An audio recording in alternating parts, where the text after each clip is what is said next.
ခိုးခြင်းစိတ်ရှိလို့ခိုးလို့တခိုးဖြစ်တယ်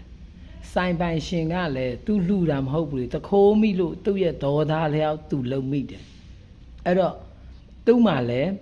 အပြစ်ရှိတယ်တခိုးမှလည်းအပြစ်ရှိဒါပေမဲ့တခိုးကအဲ့ဒီခလေးကိုငှားလာတာခေါ်လာတာအဲ့မှလည်းတပြစ်ပြန်ပြောပြမယ်ခြေလက်ကောင်းတဲ့ယောဂတယ်မဟုတ်သူခိုးစားနိုင်လို့ခိုးစားတာတစ်ချိန်မကတော့အဲ့တော့သူခိုးနေတဲ့နေရာမှာမပြေလဲဘူးနေပြန်တို့ဘာညာဒါကသူအလုံးမလုံးလို့လားဘာလဲတို့ရက်ကွက်မှာလေခလေး2ယောက်နဲ့သွန်းလှဲနဲ့အတော်ကြီးอ่ะပလုံးတွေကောက်တယ်ဝမ်းစာတွေရှာတယ်ကိုရှိကပြစ်စီတာမှာကိုမပေးသူဘာမှမယူဘူးတို့တို့မှတစ်ခါလေသူ့1000ပေးတယ်အလူအိမ်ရတဲ့သမင်းဘူးဆက်သူ့ပေးတယ်သူကြတော့ဘာဖြစ်မခိုးစားပြောလေ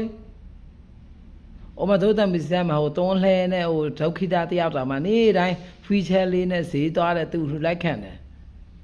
ခြေလက်မပြေဆုံးတဲ့လူတွေကလည်း DND ကြီးอ่ะခိုးရင်ခိုးတော့ဘာလဲဟိုပရာဟိတာကဟာတွေဘာလဲရှောက်လှူနေတယ်ဟိုအသက်80ဖိုးကြီးစိုက်ကနေကြတယ်တို့မလှူဘူးဟုတ်ဒါကြတဲ့ဒီခိုးလှူပြီးကာယံပေးစဘာလဲပရာဟိတာတခိုးလှူဖြစ်နေလို့လားကျွန်တော်ပြောရင်လေရိုင်းမယ်အဲ့လောက်ပဲပြောချင်တယ်ခိုးခြင်းတဲ့ရှိလို့ခိုးတာမခိုးခြင်းဘူးဆိုအလောက်လောက်သူများအိမ်မှာသမင်းဟင်းချက်ဟုတ်လားအခိုင်းစီလောက်ပတ်စံရတယ်နေတတ်ရင်ဘယ်တစ်ထေးမဆိုကိုချစ်တယ်ဘောက်စုတွေပေးတယ်ဟုတ်လား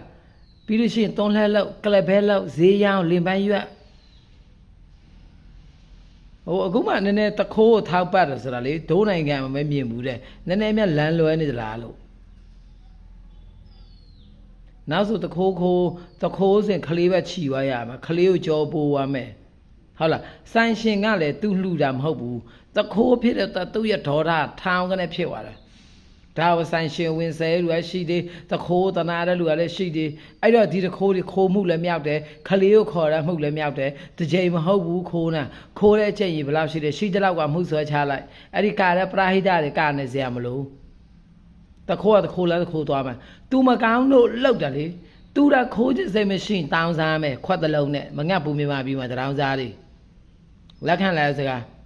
အလုံးမလုံးချင်လို့ခိုးတာအလုံးလုံးချင်ရင်သူ့ကိုငွေထောက်ပတ်စရာမလိုသူ့ရဲ့ကျွေးဝိုင်းရော်လိုက်ပြီးရင်သူ့ကိုအလုံးတစ်ခုတွင်ပေးလိုက်သူလောက်မလား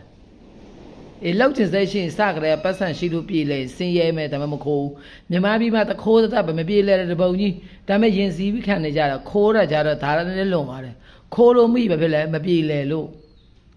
မပြေးလဲပရာဟိတလာလှူတယ်ပတ်စံရပြီ